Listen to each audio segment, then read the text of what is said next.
الرحمن الرحیم۔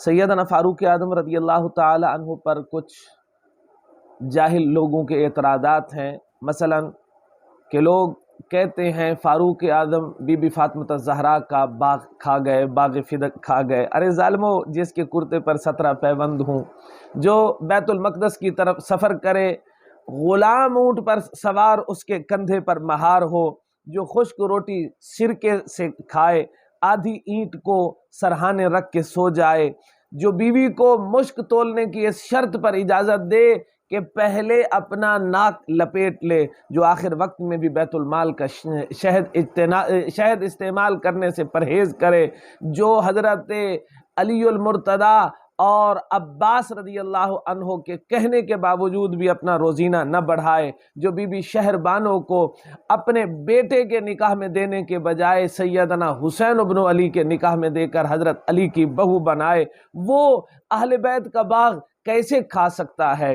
اگر فاروق اعظم نے یہ باغ کھایا ہوتا تو یہ فاروق کی اولاد میں ہوتا، فاروق نے تو اسے اپنے قبضے میں نہیں لیا، پھر یہ باغ اسی طرح رہا، اس کا خرچہ اہل بیت کے پاس آتا رہا، اس کی آمدن اہل بیت کے پاس آتی رہی۔ خود حضور پاک کا یہ فرمان لا نورث ما ترکنا صدقہ، حضرت علی المرتضیٰ نے بھی اپنے زمانہ خلافت میں فاروق اعظم کے اس فیصلے کو بدلا نہیں، حضرت حسن مجتبیٰ نے بھی بدلا نہیں، یہ باغ اسی طرح رہا، اسے سیدہ فاطمہ الزہرا کی اولاد میں تقسیم نہیں کیا گیا۔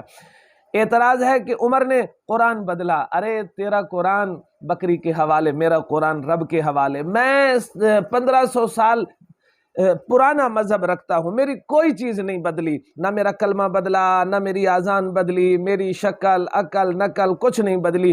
آج میری مسجد کا قرآن پاک اور ترکی کے میوزیم میں رکھا وہ قرآن جس پر عثمان غنی کے خون کے چھینٹے ہیں، ملا کر دیکھ لو، بالکل ایک جیسے ہیں۔ میرا قرآن کل بھی 30 پاروں کا تھا اور آج بھی 30 پاروں کا ہے۔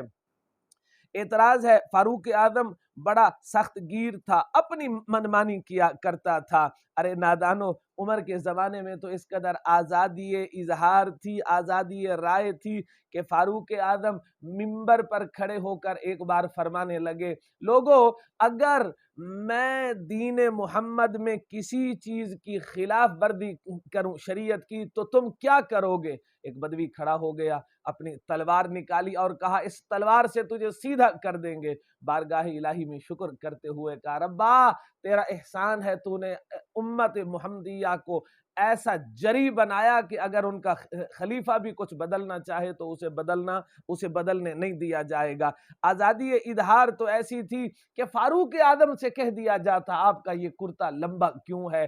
حضرت عبداللہ بن عمر جواب دیتے کہ میں نے اپنا کپڑا ابا جی کو دیا تو ابا جی کا کرتا لمبا ہو گیا۔ فاروق اعظم پر اعتراض ہے فضول خرچ تھا۔ پتہ نہیں یہ بات لوگ کیوں نہیں جانتے کہ جب حیدر فاروق سے ملنے کے لیے آیا، پوچھا اپنے ذاتی کام سے آئے یا عوامی کام سے آئے، تو حضرت حیدر نے فرمایا کہ ذاتی کام سے آیا۔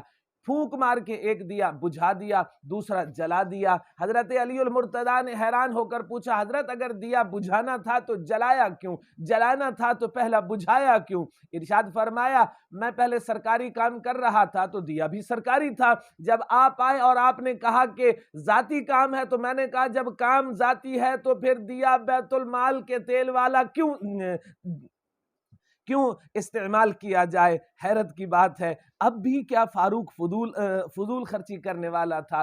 جس کے کپڑوں پر پیوند 17 ہوں، جو بیت المقدس کے لیے جائے ایک اونٹ ساتھ لے کر جائے اپنے اور غلام کے لیے، وہ کیسے فضول خرچ ہو سکتا ہے؟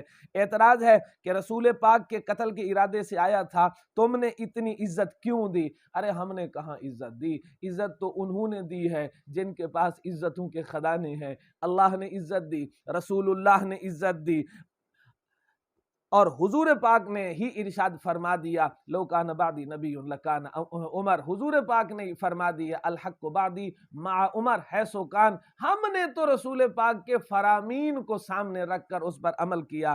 درفشانی نے تیری قطروں کو دریا کر دیا، دل کو روشن کر دیا، آنکھوں کو بینا کر دیا، خود نہ تھے جو راہ پر وہ اوروں کے ہادی بن گئے، وہ کیا نظر تھی جس نے مردوں کو مسیحا کر دیا۔ عزت دینے والے اللہ اور اس کے نبی ہی ہیں۔ ہم تو صرف اسی پر چلنے والے ہیں۔ اعتراض ہے کہ فاروق اعظم نے اہل بیت کو رلا دیا تھا۔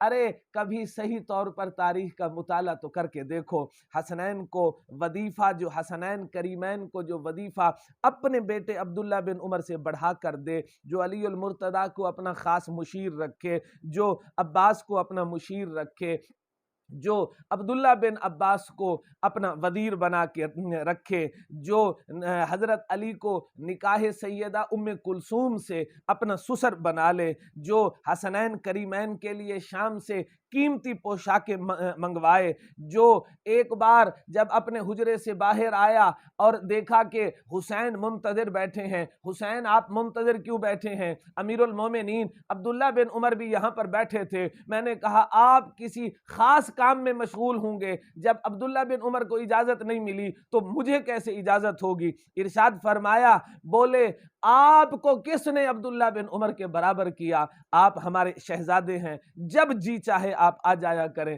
جو عباس کے پرنالے کو دوبارہ اس کی جگہ پر لگائے، 22 لاکھ مربع میل کا فرما روا، جو اس قدر اہل بیت سے پیار کرنے والا ہو، اس کے بارے میں یہ کہا جائے اس نے اہل بیت کو رلایا۔